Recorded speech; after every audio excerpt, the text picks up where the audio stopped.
Ready? It appears that during the investigations, the appellant were arrested, and it is alleged that from their possession some stolen article recovered. It then appears that test identification parade held in the premises of District Jail, Jalna, where appellants were identified by the witnesses including PW 1, 2, 3 and 4. It further appears that stolen article recovered from the possession of appellants were also put on test identification parade, and the same were identified by the witnesses. The, the police, contemplating the investigation, submitted charge sheet against all the appellants under section 396 and 412 of the Indian Penal Code.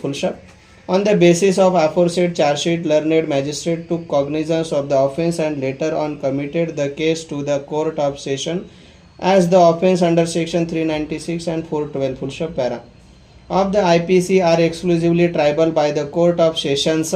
Thereafter, the charges framed against the appellant under section 396 and 412 of the IPC and the same were explained to them, to which they pleaded not guilty and claimed to be tried.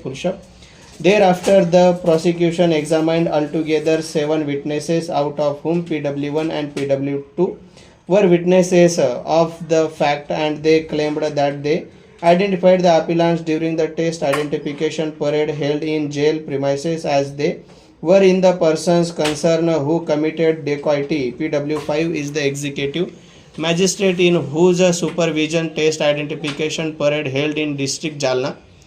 PW6 is the investigating officer, whereas PW7 is the police constable who took the appellants to the Jalna jail after their remand.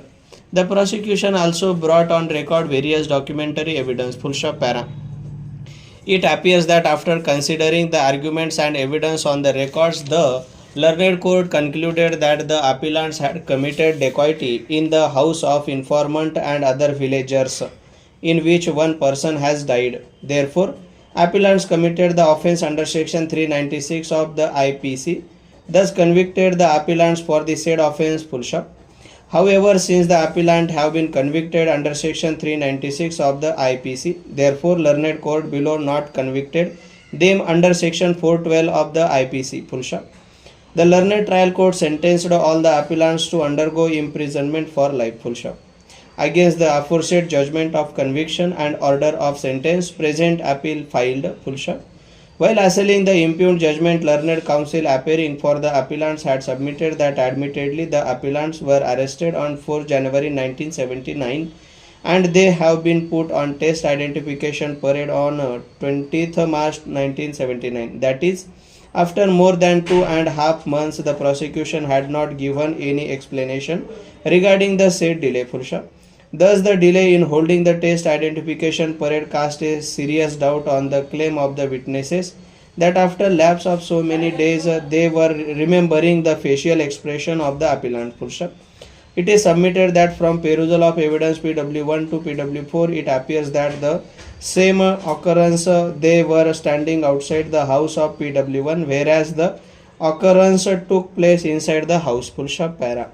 Under the said circumstances, there is no occasions for the witnesses to identify the appellants. It is further submitted that one of the witness, namely PW3, categorically stated that due to the night, all the dacoits were looking alike. Under the said circumstances, it is very difficult for the witnesses to identify the appellants. After the lapse of about 2.5 months, it is submitted that one of the witness, namely PW4, had started that all the witnesses identified the dacoits while they were coming out from the house of Kalu and fleeing away from their stop.